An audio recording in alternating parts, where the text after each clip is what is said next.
जय हिंद। यदि आप शिक्षक भर्ती, सी टेट, सी टेट या कोई भी कंपटीशन एग्ज़ाम की तैयारी कर रहे हैं तो यह वीडियो आपके लिए बहुत इम्पोर्टेंट होने वाली है। इस वीडियो में हम प्राकृतिक वनस्पतियों के प्रकार को सविस्तार देखने वाले हैं और कुछ अमेजिंग फैक्ट को भी देखेंगे। तो चलिए वीडियो सीधा प्रारंभ करते हैं। देखिए, प्राकृतिक वनस्पति को 3 भागों में बांटा गया, जो वीडियो में आपको यहाँ पर दिख रहा होगा। तो सबसे पहले हम लोग बात करेंगे वन के बारे में।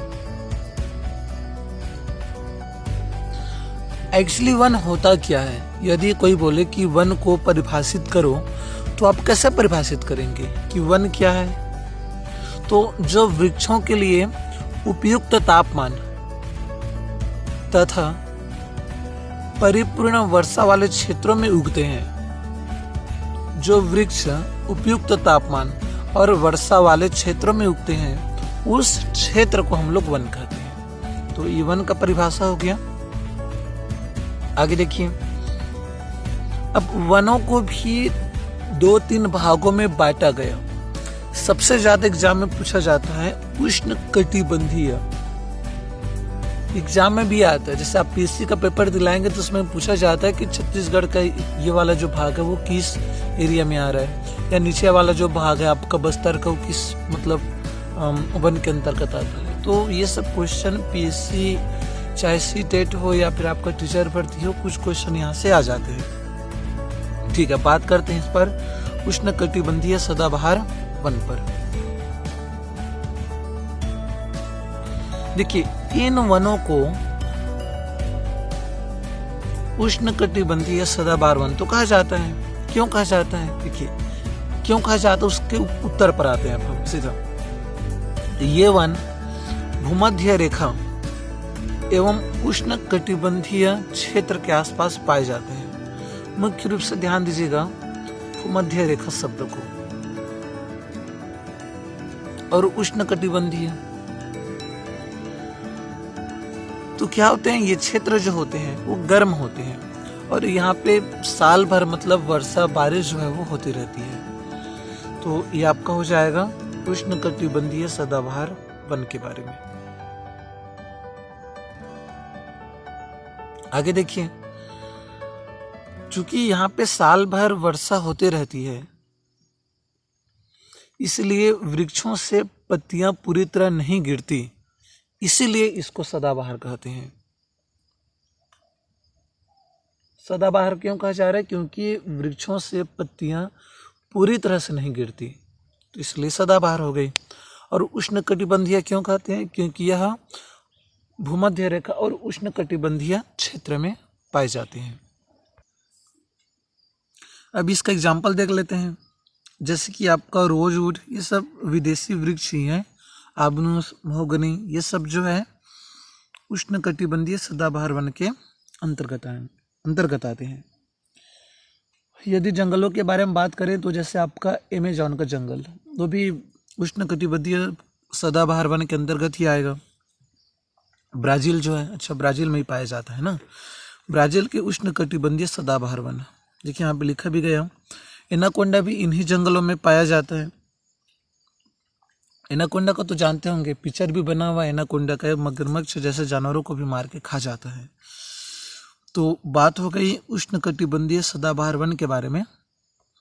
अगला देख लेते हैं हम लोग उष्णकटिबंधीय पर्णपाती वन के बारे में। अब देखिए इसमें क्या है, नाम से स्पष्ट है उष्णकटिबंधीय पर्णपाती वन। देखिए, ऐसे वन जो होते हैं वो मानसूनी वन होते हैं।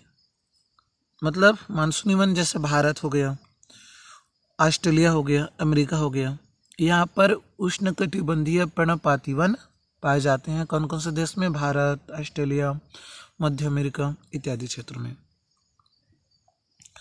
तो इसे उष्णकटिबंधीय पर्णपाती वन क्यों कहते हैं? सबसे पहली बात ये कि ये जो वन होते हैं ऐसे क्षेत्र में पाए जाते हैं जहाँ पर मौसम लगातार परिवर्तित होते रहता है। जैसे भारत में आप देखे होंगे 3-4 प्रकार का मौसम तो आ ही जाता है, बरसात भी आता है, फिर आपका ठंडे का मौसम आता है, ठंडी का मौसम हो गया, गर्मी हो गया। तो उष्णकटिबंधीय पर्णपाती वन ऐसे क्षेत्र में पाया जाता है जहाँ मौसम लगातार बदलते रहता है। तो होता क्या है कि शुष्क मौसम में वृक्षों से पत्ते गिर जाते हैं, इसलिए इसको पर्णपाती बोलते हैं। उदाहरण के लिए आप वृक्षों के नाम देख लीजिए, जैसे कि साल, नीम, शीशम, सागवान, ये सब इसके अंतर्गत आ जाएंगे। अब इन क्षेत्रों में कौन कौन से जीव जंतु पाए जाते हैं इसको भी देख लें। तो जैसे इन क्षेत्रों में बाघ, शेर, हाथी, गोल्डन लंगूर, बंदर, ये इत्यादि पाए जाते हैं। तो उम्मीद करता हूँ कि आपको उष्णकटिबंधीय पर्णपाती वन समझ में आया होगा। इसका मुख्य पॉइंट क्या रहा कि यह ऐसे क्षेत्र में पाए जाते हैं जहाँ पर मौसम बदलते रहता है। और कौन कौन से देश में पाया जाता है, जैसे भारत हो गया, मध्य अमेरिका, ऑस्ट्रेलिया इत्यादि।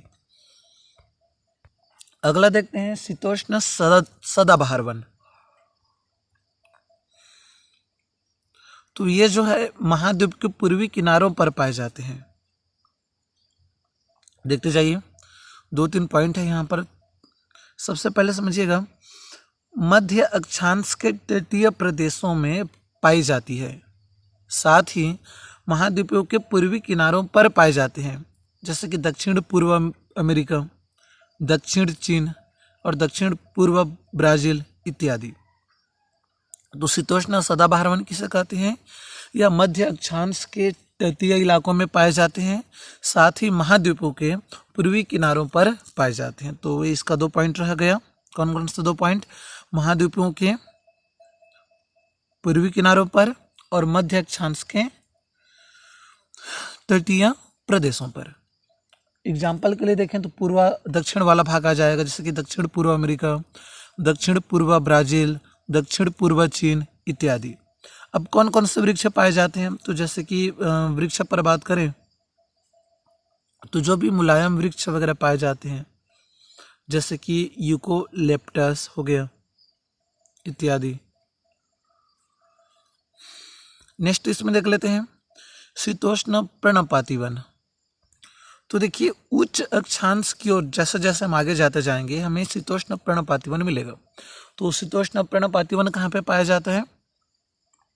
उच्च अक्षांश। अक्षांश तो आप लोग जानते होंगे, 30 अक्षांश, 60 ऐसा करके पूरा अक्षांश होता है। तो यदि हम उच्च अक्षांश की ओर जाएं तो हमें शीतोष्ण पर्णपाती वन प्राप्त होंगे, जैसे कि उत्तरी पूर्व अमेरिका, चीन, न्यूजीलैंड या पश्चिमी यूरोप के जितने भी देश हैं, यहाँ पर इस प्रकार के वन पाए जाते हैं। जैसे वृक्ष को देख लेते हैं, बांस, एस, बीज आदि वृक्ष पाए जाते हैं। पक्षियों के बारे में बात करें तो जैसे यहाँ पे फिजेंट, मोनल आदि पक्षी पाए जाते हैं। तो ये आपका हो गया। नेक्स्ट पॉइंट यहाँ पर देख लेते हैं। तो अगला इसमें देख लीजिए शंकुधारी वन। ये उतना इम्पोर्टेंट नहीं है, फिर भी एक बार देख लें। यह उत्तरी गोलार्ध के उच्च अक्षांश 50 से 70 के मध्य पाई जाती है। बस इतना जान लीजिए। अगले टॉपिक पर बात